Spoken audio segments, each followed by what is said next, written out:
Baik, Assalamualaikum warahmatullahi wabarakatuh. Alhamdulillah, wassalatu wassalamu ala rasulillah wa ala alihi wa ashabihi wa man walah. Rabbi shrah li sadri wa yassir li amri wahlul 'uqdatam min lisani yafqahu qawli, amma ba'd. Alhamdulillah, bersyukur kepada Allah kerana pada malam ini kita bertemu kembali. Kita boleh istilahkan macam pertemuan ini macam pertemuan multiverse lah. Yang mana ini adalah satu rakaman pre-record ataupun rakaman awal, kerana pada malam ini, iaitu pada malam Rabu ni, saya tak dapat kerana ada certain urusan yang penting untuk diuruskan. Jadi untuk tidak membuatkan para jemaah di sini miss the class, kita usahakan untuk diadakan rakaman awal ni supaya insya-Allah kita dapat teruskan manfaatnya bersama-sama. Jadi sebelum itu saya mohon maaf juga kepada jemaah ataupun hadirin yang selalu mengikuti kita daripada IG, kerana pada malam ini kita tidak dapat bersiaran melalui live IG. Tapi insya-Allah kita telah berkongsikan tentang link FB ataupun link di Zoom. Saya memahami sebahagian daripada warga IG ini tidak memiliki FB. Jadi bagi mereka yang tak ada FB, boleh mengikutinya daripada Zoom ini.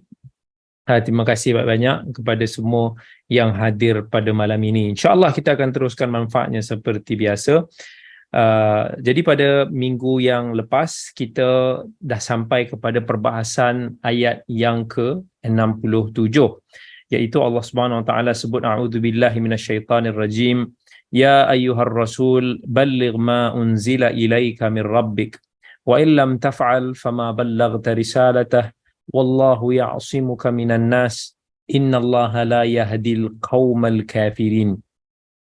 Kita dah sebut bahawa betapa Allah SWT pentingkan aspek dakwah fi sabilillah, dan Allah telah perintahkan kepada Nabi kita Muhammad sallallahu alaihi wasallam untuk menyampaikan dakwah ke seluruh alam. Yang ini yang Allah SWT sebut. Maka semua orang yang mampu, termasuk para ulama, termasuk para pemerintah, termasuk para pendakwah, even kita sebagai orang biasa sekalipun, hendaklah menggalas tugas ini sehinggalah kita mampu untuk nak menyampaikan sinar dakwah ini ke seluruh alam. Ini baru dipanggil sebagai kita mengamalkan ayat ini. Dan para rasul itu mereka perlu untuk nak menyampaikan agama ini. Begitu juga kita juga sama, seharusnya kita berusaha untuk nak menyampaikan urusan dakwah ini. Bahkan Nabi SAW sebut dalam hadis riwayat Bukhari, ballighu anni walau ayah, sampaikanlah daripada aku walaupun sepotong ayat. Bagi semua yang mampu mencerna ataupun celik hatinya, kita pasti akan dapati bahawa dunia ini, khususnya dalam dunia Islam pada hari ini, kita sangat-sangat perlukan kepada dakwah Islam yang sahih, yang mampu untuk nak mencelikkan manusia tentang hakikat Islam, yang mampu untuk nak menjelaskan kepada manusia tentang hukum hakam, yang mampu untuk menonjolkan aspek kebaikan, keindahan Islam. Maka itulah tugas yang perlu digalas oleh seorang penuntut ilmu, seorang yang bergelar sebagai seorang Muslim. Manusia pada hari ini sangat memerlukan kepada dakwah Islam yang boleh kita dapati daripada pelbagai medium. Kita boleh gunakan pelbagai medium sekalipun untuk nak menyampaikan dakwah ini. Dakwah sudah menjadi mudah, sampaikan kita berasa susah nanti untuk menjawab di hadapan Allah bila mana kita tidak pikul tanggungjawab dan tugasan ini. Kita perlu untuk nak menjelaskan kepada manusia tentang Al-Quran dan As-Sunnah. Kita perlu menjelaskan kepada manusia tentang manhaj salafus salih. Kita perlu menjelaskan kepada manusia jalan-jalan yang telah ditelusuri oleh Rasul dan juga para sahabat baginda radhiyallahu anhum. Kata Syekh Abdul Aziz Ibn Baz, Syekh bin Baz, mufti Mamlakah Kerajaan Arab Saudi sebelum ini, kata beliau, fa'inda qillatid du'a wa kathratil munkarat wa ghalabatil jahl kahalina al-yawm. Kata beliau, bila mana sekarang ini para pendakwah semakin berkurangan, kemungkaran semakin berleluasa, kejahilan semakin menguasai masyarakat. Sebagaimana yang kita boleh lihat pada hari ini, dakwah ini sudah menjadi fardu ain. Fardu ain ke atas kita berdasarkan kemampuan kita masing-masing. Mereka yang berada di perkampungan, mereka yang berada di bandar-bandar, mereka perlu untuk nak memikul tugas ini berdasarkan kepada kapasiti dan kemampuan masing-masing.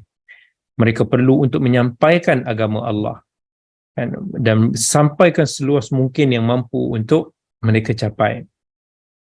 Maka mereka yang mampu untuk menggalas tugas ini insya-Allah adalah mereka yang insya-Allah telah melaksanakan tugas Allah, tugas Rasul yang Allah telah perintahkan kepada baginda Rasul dalam ayat ya ayyuhar rasul balligh ma unzila ilaika min rabbik wa illam taf'al fama ballaghta risalatah. Jadi kita sambung kembali pengajian pada ayat 68. A'udzubillahi minasyaitanir rajim. Qul ya ahlal kitabi lastum ala syai' hatta tuqimut taurata wal injil wama unzila ilaikum min rabbikum wa la yazidanna katsiran minhum ma unzila ilaika min rabbika tughyanan wa kufra fala ta'sa 'alal qaumil kafirin. Qul ya ahlal kitabi lastum ala syai'. Allah masih lagi dalam ayat-ayat ini untuk mengecam ahli kitab daripada kalangan Yahudi dan Kristian. Kita dah dalam beberapa minggu ni ayat-ayatnya berkisar tentang ahli kitab. Jadi dalam ayat ni Allah masih lagi mengecam mereka. Allah kata lastum ala syai'. Hakikatnya kamu ini tidak berdiri di atas agama apa pun. Maksudnya kamu ini tidak memiliki agama pun selagi mana tuqimut taurat wal injil wa ma unzila ilaikum min rabbikum. Selagi mana kamu tidak menegakkan intipati syariat Taurat dan Injil, apa yang Tuhan telah turunkan kepada kamu, yang mana telah diperincikan, yang telah menjadi orang kata syariat yang akhir di dalam Al-Quranul Karim. Itulah apa yang Nabi sallallahu alaihi wasallam cuba sampaikan. Maka beriman dengan risalah Al-Quranul Karim dan juga syariat-syariat yang dibawakan olehnya adalah wajib kepada ahli kitab. Dan Allah Subhanahu wa taala bila mana menyebut tentang ayat ini, Allah sebenarnya meraihkan keadaan ataupun hati-hati ahli kitab dalam cuba untuk nak membawa mereka kepada Al-Quranul Karim. Allah tak kata kamu kena tegakkan Al-Quran. Allah tak kata kamu kena ikuti Al-Quran. Tetapi Allah puji dulu kitab-kitab suci mereka, kitab Taurat, kitab Injil, sebagai satu isyarat. Maksudnya apa yang sebenar-benarnya dibawakan oleh para rasul kamu sebelum ini, Nabi Musa, Nabi Isa, dalam kitab suci mereka, yakni Taurat dan Injil, tidak bertentangan dengan apa yang dibawa oleh Nabi Muhammad sallallahu alaihi wasallam. Jadi sekiranya kamu taat kepada agama kamu, kamu nak tegakkan agama kamu, maka tegakkanlah ia bersama dengan Nabi Muhammad sallallahu alaihi wasallam melalui risalah Al-Quran Al-Karim, kerana ia tidak bertentangan. Tapi ayat yang Allah pilih ni sebagai satu uslub untuk nak meraihkan, cara uslub untuk nak kita berbicara. So kita boleh ambil satu manfaat yang mana tak semestinya kita kena direct dalam kita nak menyampaikan dakwah ataupun nasihat, kita kena direct, kita kena tajam. No. Tapi kita boleh ambil unsur-unsur apa yang baik pada pihak tersebut. Kita cuba tarik diri untuk mencari similarity, untuk mencari ke arah kesamaan. Yang dalam ayat lain Allah sebut qul ya ahlal kitabi ta'alu ila kalimatin sawa. Dan marilah kita pergi ke arah, mencari ke arah satu kesatuan. Kesatuan itu yang mana kita sepatutnya mentauhidkan Allah. Dan yang mana Islam mengajak ke arah hakikat agama Islam yang dibawa oleh Nabi Musa, yang dibawa oleh Nabi Isa. Dan Allah kata wala yazidna katsiran minhum ma unzila ilaika min rabbika tughyanan wa kufra fala ta'sa 'alal qaumil kafirin. Apapun wahai Muhammad, kamu akan dapati mereka ini tetap juga akan membangkang kamu, mereka yang tetap akan kufur kepada kamu. Janganlah kamu bersedih hati, janganlah kamu kesal dengan tindak tanduk mereka, tetapi teruskanlah menyampaikan, teruskanlah untuk berdakwah, teruskanlah untuk menegakkan hujjah. Janganlah kamu berputus asa untuk membuatkan mereka beriman, untuk mengislah mereka, kerana pintu hidayah itu hakikatnya terbuka kepada semua pada bila-bila masa. Barangkali hari ini mereka tidak beriman, kemungkinan bulan depan mereka akan beriman. Mungkin di sini mereka tidak beriman, mungkin anak pinak mereka di tempat lain akan beriman insya-Allah. Kemudian Allah Subhanahu wa taala berfirman dalam ayat 69, innal ladzina amanu wal ladzina hadu was-sabiuna wan nasara man amana billahi wal yawmil akhir wa 'amila salihan fala khaufun 'alaihim wala hum yahzanun. Wahai orang-orang yang beriman dan orang-orang yang hadu, iaitu orang-orang Yahudi, was-sabiun. Berkaitan dengan sabiun ni ada beberapa pentafsiran di kalangan para ulama. Ada yang mengatakan sabiun ni satu golongan yang menyembah malaikat. Ada yang mengatakan bahawa sabiun ni mereka yang menyembah bintang. Ada juga yang mengatakan bahawa as-sabiun ni adalah apa yang dipanggil sebagai ahli fatrah. Ahli fatrah iaitu mereka yang tidak sampai kepada mereka dakwah Islam. Mereka tidak memiliki satu agama untuk diikuti.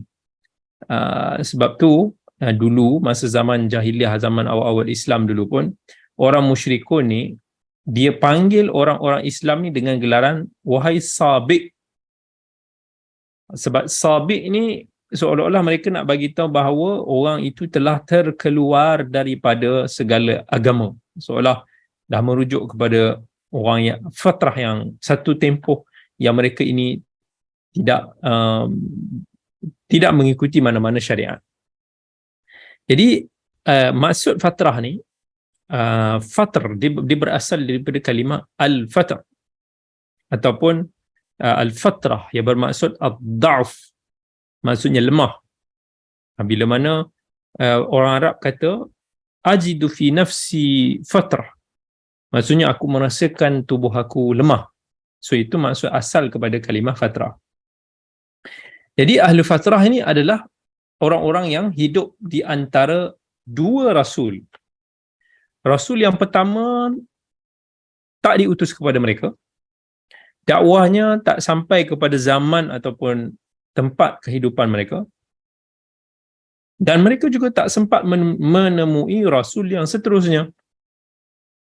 Kebiasaannya dinisbahkan kepada zaman antara Nabi Isa sampai kepada zaman Nabi Muhammad sallallahu alaihi wasallam. Dia ada zaman generasi yang panjang.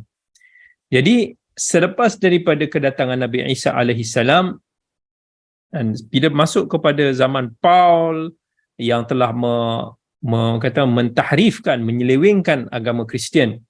So selepas 200-300 tahun kedatangan Nabi Isa alaihi salam, agama Kristian itu telah diselewengkan.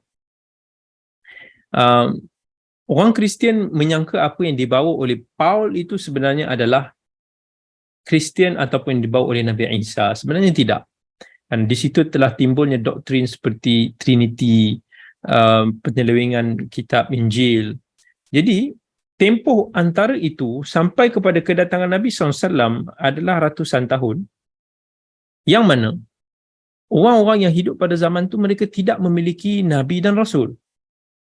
Mereka tidak memiliki pedoman, petunjuk untuk dijadikan sebagai rujukan panduan mereka dalam beragama. Jadi mereka ini dikategorikan sebagai ahli fatrah. Adakah orang-orang yang meninggal pada zaman ahli fatrah ini, mereka ini masuk ke neraka kerana mereka tidak beriman dengan Islam, ataupun mereka akan masuk ke syurga sebab mereka tak dipertanggungjawabkan untuk beragama ketika itu? Dalam hal ini Allah sebut dalam suratul Isra, wa ma kunna mu'adzibina hatta nab'atha rasula, dan kami tidak akan mengazab seseorang itu sebelum kami utuskan kepadanya seorang rasul. Jadi Allah tidak mengazab seseorang sebelum dia menerima berita daripada Allah, atau datang kepadanya keterangan yang jelas daripada Allah. Allah juga tidak mengazab seseorang kecuali kerana dosanya. Maksudnya tentang dipertanggungjawabkan tentang iman dan tauhid, mereka tak bertanggungjawab soal itu. Mereka hanya bertanggungjawab soal akhlak, soal yang mana semua daripada manusia tahu secara fitrahnya perkara itu adalah salah ataupun zalim. Ini yang disebut oleh Al-Imam Ibn Kathir rahmatullahi alaih. Bila mana Imam Ibn Kathir bila mengulas ayat ini, dia kata ini merupakan satu berita tentang keadilan Allah Subhanahu Wa Taala. Yakni Allah tidak akan mengazab seseorang pun kecuali setelah hujjah ditegakkan kepada orang tersebut dengan mengutuskan seorang rasul kepadanya. Justru Allah berfirman, kullama ulqiya fiha fawjun sa'alahum khazanatuha alam ya'tikum nadhir qalu bala qad ja'ana nadhirun fakadzabna wa qulna ma nazzalallahu min syai' in antum illa fi dalalin kabir. Setiap kali sekumpulan orang-orang kafir dilemparkan ke dalam neraka, penjaga-penjaga neraka itu akan bertanya kepada mereka, apakah belum pernah datang kepada kamu di dunia ini seorang yang memberikan peringatan? Mereka menjawab, benar, ada sesungguhnya telah datang kepada kami seorang pemberi peringatan, tapi kami mendustakannya. Dan kami katakan Allah tidak menurunkan sesuatu pun. Kamu tidak lain hanyalah di dalam kesesatan yang besar. So, perhatikan dalam ayat ini. Allah sebut dua benda penting. Satu, pengutusan Rasul sebagai hujjah. Maksudnya, mesti kena sampai kepada seorang itu tentang Islam. Yang kedua adalah tentang apa disebut dalam ayat itu, maksudnya itu benda yang penting. Dia dan Rasul itu telah, maksudnya mesej telah sampai kepada mereka, tetapi mereka menolak. Okay. So dari sini kita boleh faham bahawa even di zaman kita ini akan ada manusia-manusia yang kita kategorikan sebagai ahli fatrah. Mereka yang langsung tak ada peluang untuk nak mendengar tentang Islam, mencari tentang Islam, memikirkan tentang Islam. Dan ada banyak di negara-negara di luar sana, mereka yang tinggal di kepulauan-kepulauan, mereka ditinggal di satu tempat, negara-negara yang Muslim tu pun mereka tak tahu. Apa itu Islam pun mereka tak tahu. Nah, apatah lagi kadang-kadang mereka tidak begitu terlibat dalam media-media sos, tak macam kita dekat Malaysia ni lah. Tapi di tempat luar, sometimes mereka tak pernah dengar pun tentang Islam. Dan kemudian mereka meninggal, mereka mati. Jadi mereka juga termasuk dalam ayat ini, yakni Islam tidak sampai kepada mereka, tidak ditegakkan kepada mereka, dan mereka tidak mendustakan Islam pun sebab mereka tidak mendengar tentang syariat Islam. Itu akan banyak kita dapati, dan itu sebahagian daripada keadilan Allah. Allah tidak mengazab seseorang itu selagi kebenaran itu tidak sampai kepada mereka untuk mereka tolak. Jadi antara bangsa Arab yang hidup di zaman fatrah, ada yang sampai kepada mereka dakwah, lalu mereka bertauhid, mereka tidak melakukan syirik, maka mereka selamat. Contohnya Qais bin Sa'idah, Zaid bin Amr bin Nufail, Waraqah bin Naufal, dan lain-lain yang disebutkan dalam nas-nas yang sahih, bahawa mereka meninggal dalam keadaan bertauhid walaupun sebelum kedatangan Nabi Muhammad sallallahu alaihi wasallam. Tapi mereka tahu ada mesej yang benar, kan, dakwah mereka itu sampai kepada mereka. Even di awal era Nabi Muhammad SAW pun mereka beriman. Tapi ada orang yang sampai kepada mereka dakwah tapi mereka dustakan, mereka tak bertauhid, mereka melakukan kesyirikan. Contohnya Amr bin Luhai Al-Khuzai, antara orang yang pertama sekali bawa syirik ke kota Mekah. Abdullah bin Jud'an, pemilik tongkat bengkok yang mencuri barang-barang jemaah haji.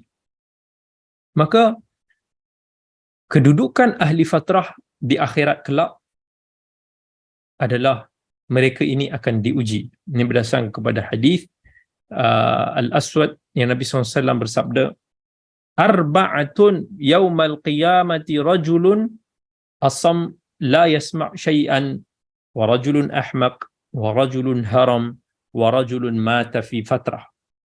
Nabi kata pada hari kiamat akan ada 4 golongan yang akan mengadu kepada Allah, iaitu orang yang tuli, pekak, orang yang buta, orang yang orang yang amat ni orang yang amat bodoh lah, orang yang amat tua, dan orang yang akan meninggal dunia di zaman fatrah. 4 golongan ni di akhirat akan argue dengan Allah. Nabi kata, fa ammal asam fayaqulu rabbi laqad jaa al-islamu wa ma asma'u syai'an. Orang yang pekak dia kata, wahai Tuhan, Islam dah datang tapi aku tak dapat dengar pun. Maksudnya orang yang pekak ni macam mana dia nak faham pasal Islam? Dia tak boleh. Dia mungkin salah faham, dia tak dengar, dia tak ada orang nak hurai elok-elok pada diri dia. Dan orang yang pekak ni, tuan-tuan, kerana ketuliannya, ada banyak daripada mereka ini juga bisu. Mereka tak boleh nak bertutur sebab mereka tak tahu nak bertutur tu macam mana. Tak boleh nak dengar, nak jadikan sebagai reference ataupun contoh. Yang kedua, Nabi kata, wa ammal ahmaq fayaqulu rabbi laqad jaa al-islam was-sibyan yahdhifunani bil ba'r. Orang yang mungkin kita kata miring akal lah, orang yang OKU daripada sudut mental. Dia kata, wahai Tuhan, yes, orang Islam ada yang dah datang, kami dah bertemu dengan mereka, tetapi anak-anak kecil mereka melempari kami dengan najis binatang. Maksudnya mereka ini jumpa orang Islam tapi dihalau, maksudnya orang pandang lekeh pada diri dia. Mereka ini tak dapat gambaran Islam yang sebenar. Nampak? Mereka tak nampak gambaran Islam yang sebenar. Itu pun boleh jadi juga. Contohnya orang hidup pada zaman ini, mereka ni hidup di satu tempat yang mereka tak mampu untuk nak mencari tentang kebenaran Islam yang sebenar. Mereka tengok media buruk-burukkan Islam. Mereka bertemu dengan orang Islam tu akhlak dia buruk. Mereka tak dapat gambaran yang sebenar tentang Islam. Baik. Kemudian Nabi kata, wa ammal haram fayaqulu rabbi laqad jaa al-islamu wa ma a'qilu syai'an. Dan orang yang dah sangat-sangat tua ni lah, dia dah tua sangat, dah nak nyanyuk tu baru dia tahu pasal Islam. Dia akan bagi alasan, wahai Tuhan, Islam telah datang tapi aku tak mampu nak fikir dengan clear sebab dah tua kan, dah nyanyuk, dah hilang kecerdasan semua. Kemudian Nabi kata, wa ammal ladzi mata fil fatrah fayaqulu rabbi ma atani laka rasulun fayakhudhu mawathiqahum la yuti'unnahu fayursilu ilaihim an idkhulun nara qal fawalladhi nafsu muhammadin biyadihi law dakhaluha lakanat alaihim bardan wa salaman. Wa fi riwayah an Abi Hurairah qal faman dakhalaha kanat alaihi bardan wa salama wa man lam yadkhulha yushabu ilaiha. Orang yang mati dalam zaman fatrah ini, dia akan mengatakan, wahai Tuhan, tak ada seorang rasul pun yang datang kepada aku. Maka Allah ambil perjanjian mereka bahawa mereka benar-benar akan mentaatinya. Kemudian Allah utus kepada mereka orang yang mengatakan masuklah kalian ke dalam neraka.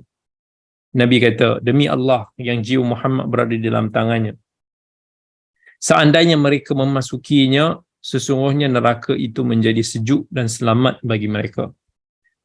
Dalam riwayat Abi Hurairah, barang siapa yang memasukinya, sesungguhnya neraka itu menjadi sejuk dan selamat baginya. Dan barang siapa yang tidak memasukinya, dia diseret ke dalamnya.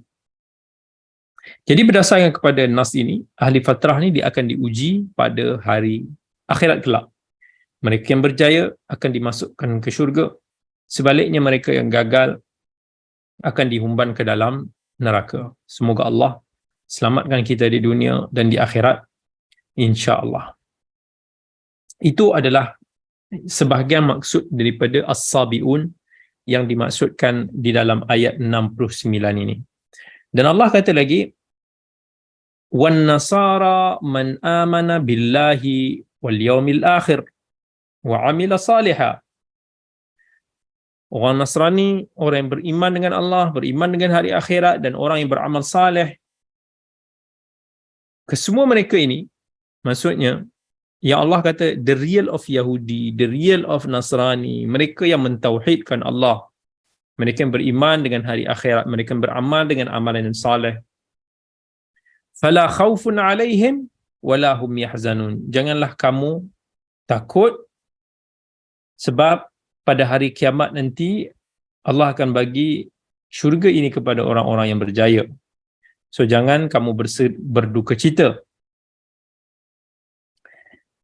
Maka Allah SWT kemudian sebut bahawa punca utama yang menyebabkan Bani Israel mencabuli perjanjian mereka dengan Allah SWT yang telah menyebabkan mereka mendustakan para rasul, mereka yang telah membunuh sebahagian daripada rasul.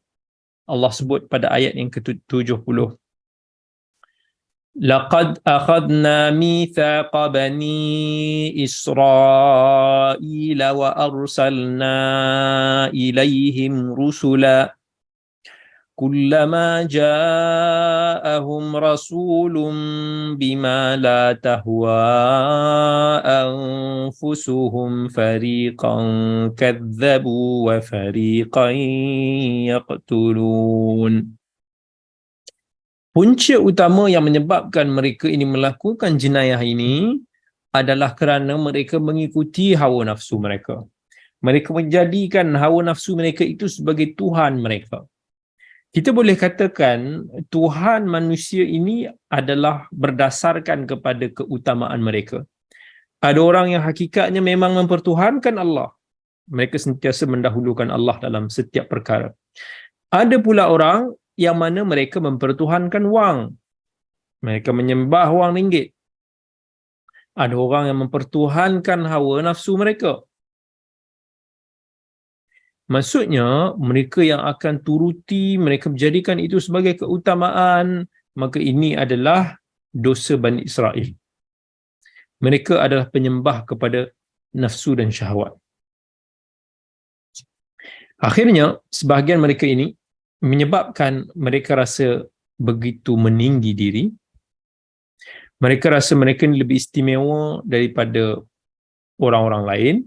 Mereka merasakan bahawa mereka ini adalah anak Tuhan yang disayangi oleh Tuhan, dan Allah tidak akan mengazab mereka ataupun menguji mereka.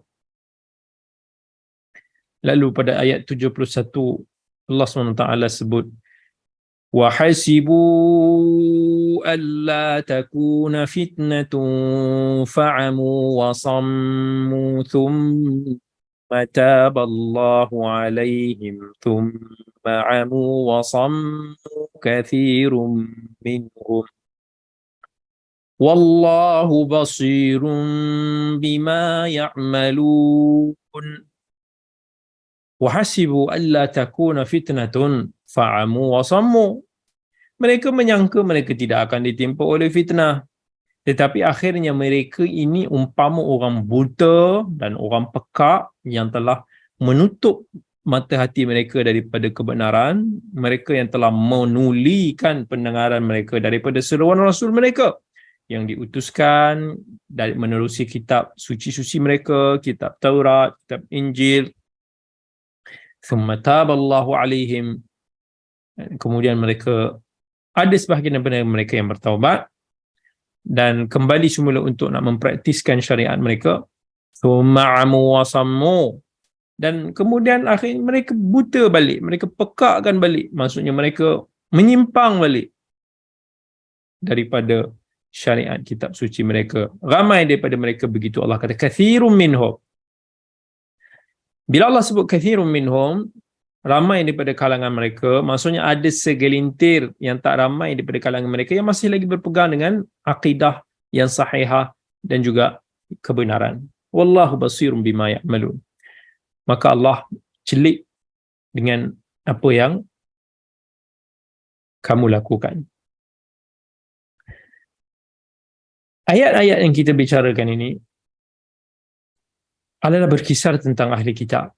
Maka sudah tiba masanya Allah SWT membicarakan tentang sebahagian daripada akidah-akidah ahli kitab ini yang kufur. Maka Allah mulakan dengan mengecam akidah kufur orang-orang Kristian, yang mana akidah ini dipegang oleh majoriti, oleh penganut agama Kristian.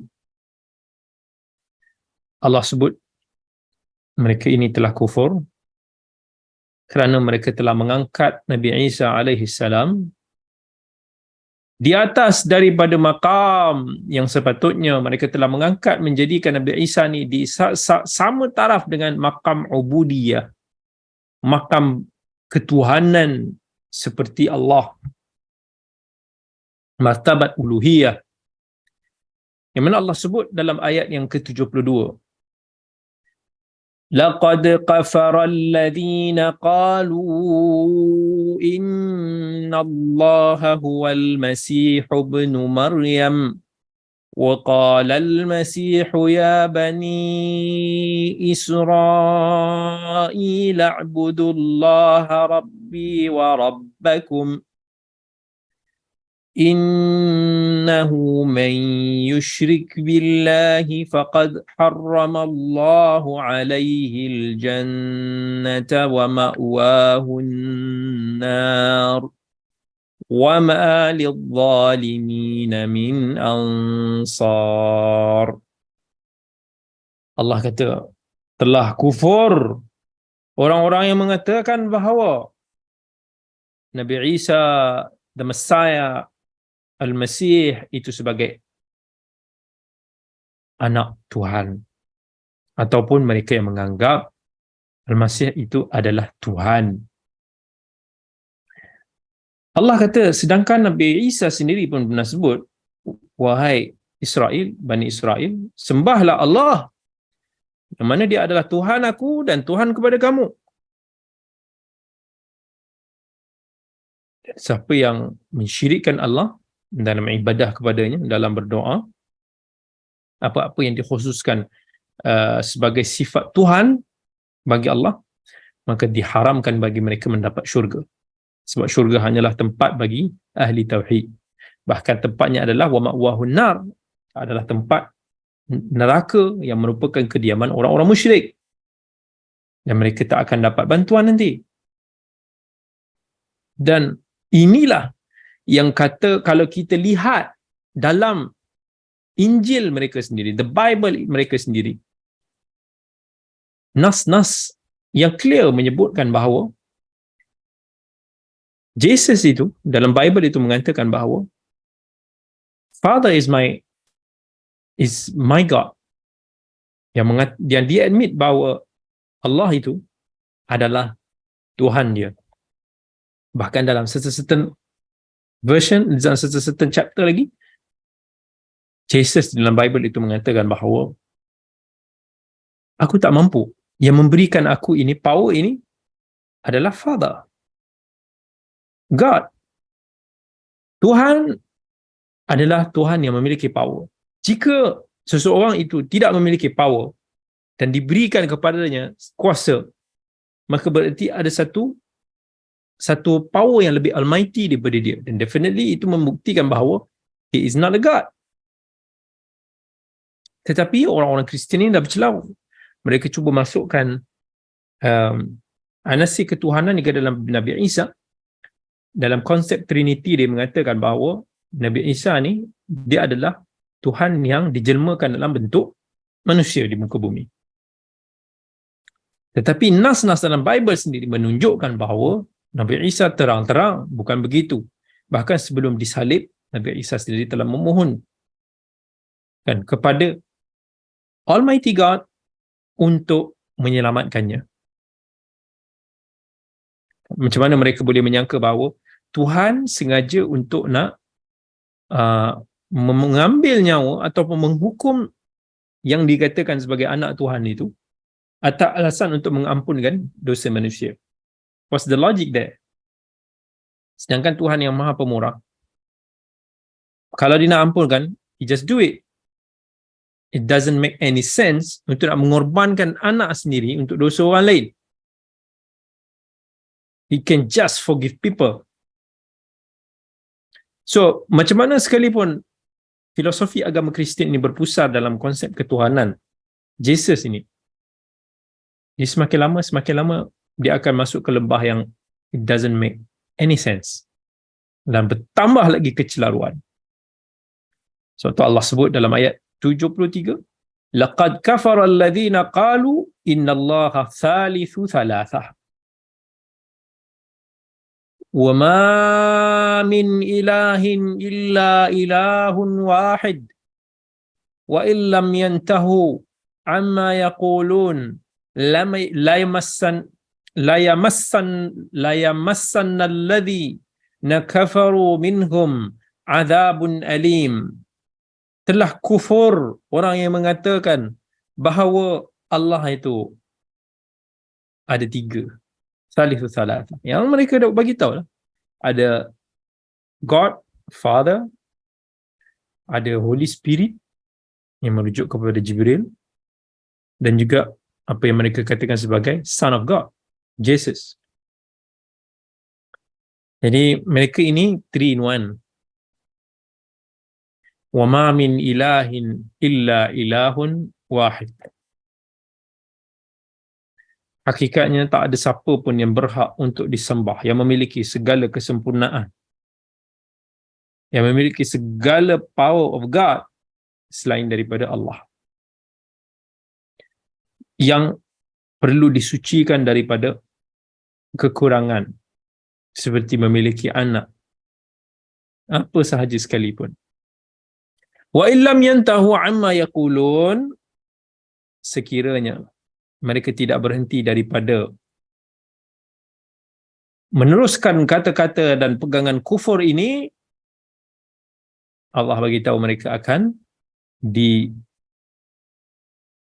dihukum, akan dimasukkan ke dalam api neraka, diberi azab yang pedih.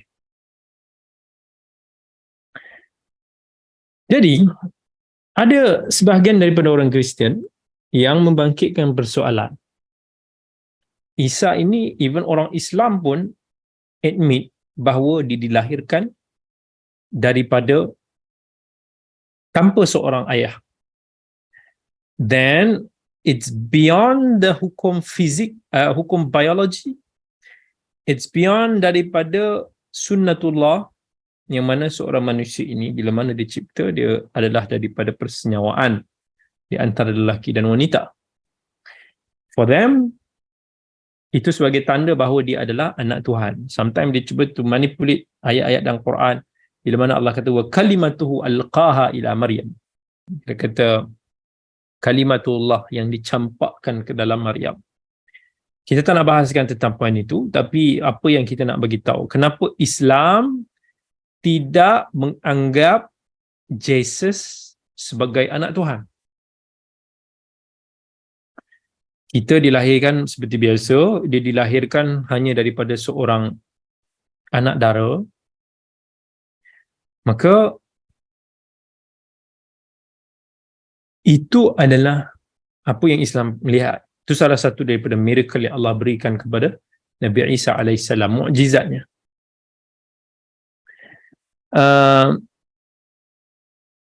Kalaulah orang Kristian ni cuma nak anggap itu sebagai dalil bahawa Jesus itu adalah anak Tuhan, dalam konteks itu kita tidak bersamalah. Tapi jika hanya dia mengatakan bahawa anak Tuhan itu bererti mereka yang betul-betul menjunjung perintah Tuhan, bukan berarti anak daripada sudut biologi ataupun konsep ibu dan ayah ni, anak ibu ayah ni, itu tak ada masalah. Sebab dengan itu semua rasul pun boleh kita kategorikan sebagai anak Tuhan, sebab mereka adalah orang yang mendapat kasih sayang, perhatian, pertolongan daripada Tuhan, dan mereka menjunjung Allah, mengutamakan Allah dalam segala kehidupan mereka. Dan kalaulah mereka itu, orang-orang Kristian hari ini, kalau mereka membaca Injil mereka, Bible mereka dengan betul-betul, dengan teliti, hari ini ramai daripada orang yang mengaku Kristian tapi mereka tidak tahu tentang Bible mereka sendiri. Dalam Bible mereka sendiri pun, Tuhan itu yang mereka katakan Father itu pun sebenarnya tak disebutkan Father, disebut God. Mempunyai beberapa anak. Disebutkan Adam itu juga anak Tuhan, Isa itu anak Tuhan, Efraim pun anak Tuhan. Ada disebutkan dalam bab 8. Semua yang dituntut oleh ajaran Tuhan, mereka adalah anak Tuhan. Kalaulah kita ini orang yang patuh kepada Tuhan pun digunakan bahasa metaforikal bahawa itu adalah anak Tuhan. Itu tak ada masalah kalau ia hanya sekadar permainan bahasa linguistik. Tapi bila mana perkataan anak Tuhan itu sudah disalahgunakan sehingga menimbulkan salah faham yang mengatakan bahawa anak Tuhan itu adalah anak, Tuhan itu perlu kepada anak, maka itu sama sekali adalah satu kekufuran. Contoh, kalaulah kita cakap dengan ada budak-budak, macam kadang-kadang saya cakap dengan anak-anak pelajar-pelajar saya di Akademi Al-Khair. Kadang-kadang saya kata, main sini nak. Mungkin yang lebih besar sikit kata, main dik, apalah kamu ni. So saya panggil mereka sebagai anak ataupun adik. Tapi bukan maksudnya anak kandung, bukan maksudnya adik kandung, tetapi hanya sekadar menunjukkan bahasa yang kita ambil berat terhadap mereka ataupun hubungan kita yang close, rapat antara mereka. Jadi itu hanyalah aspek bahasa. Dan kalaulah itu pun yang digunakan dalam face Bible itu sendiri, berdasarkan kepada evidence yang digunakan perkataan anak Tuhan itu kepada lebih, bukan sekadar Jesus sahaja, tetapi kepada beberapa orang, bahkan kepada mereka-mereka yang taat, maka kita tak boleh nak khususkan Son of God itu, istilah anak itu hanya merujuk kepada Nabi Isa sahaja. Baik. Dalam bahagian chapter John, bab 3 ayat 16, ada dalam satu versi King of James, dia kata, kerana Tuhan begitu mencintai dunia, maka dia memberikan satu-satunya anak kandung. Barang siapa yang percaya kepadanya, maka dia tidak akan binasa, bahkan akan hidup selamanya. Jadi, saat kita baca version ini, yang mana para scholar of Christian daripada the highest level of authority mereka, yang terdiri daripada 50 kesatuan Kristian yang berbeza-beza lah, mereka sendiri kata bahawa anak kandung yang digunakan di dalam Bible itu, dalam versi itu tadi yang kita sebutkan, adalah penambahan. Adalah, orang kata editing, adalah tambahan yang tidak sahih. Ini bukan pandangan orang Islam. Ini adalah pandangan scholar Kristian sendiri, mereka yang orang panggil mufti besar lah, ulama besar lah orang Kristian, yang menyebut tentang istilah anak kandung adalah penambahan daripada penerbit. Dan ayat tersebut telah dikeluarkan daripada Bible mereka. Jadi istilah hanya menggunakan istilah anak Tuhan digunakan pada banyak pihak dalam Bible. Tadi kita sebut, even Nabi Adam sendiri disebut anak Tuhan, Efraim pun disebut anak Tuhan, Izra pun sama. Itu tak ada masalah. Tapi kalau kita gunakan istilah anak, terma anak kandung itu dengan ada maksud memperanak, itu bukan sifat Tuhan. Itu sifat makhluk, itu sifat manusia, itu sifat haiwan. Ya. Jadi tidak mungkin kita nak bagi tahu bahawa Tuhan itu perlu kepada proses persenyawaan untuk mendapatkan anak, seolah kehidupannya tidak sempurna. Bahkan penciptaan Nabi Isa itu hakikatnya hanya seperti mana penciptaan Adam. Biologi itu hanyalah daripada sudut hukum alam. Tetapi Allah itu maha berkuasa. Nabi Adam sendiri pun tidak melalui proses persenyawaan. Kalau ikut, dia lebih utamalah, sebab dia tak ada ayah, tak ada ibu. Nabi Isa cuma tak ada ayah. Nabi Adam tak ada ayah, tak ada ibu. Tetapi Allah bila mana nak cipta, Allah kata kun fayakun. Jadilah, maka jadilah. Jadi apa yang mereka cuba nak kait bahawa sekadar Nabi Isa itu tidak memiliki ayah sebagai dalil dia adalah anak Tuhan, boleh di-argue. Dan even Adam is lebih dahsyat daripada itu. Baik.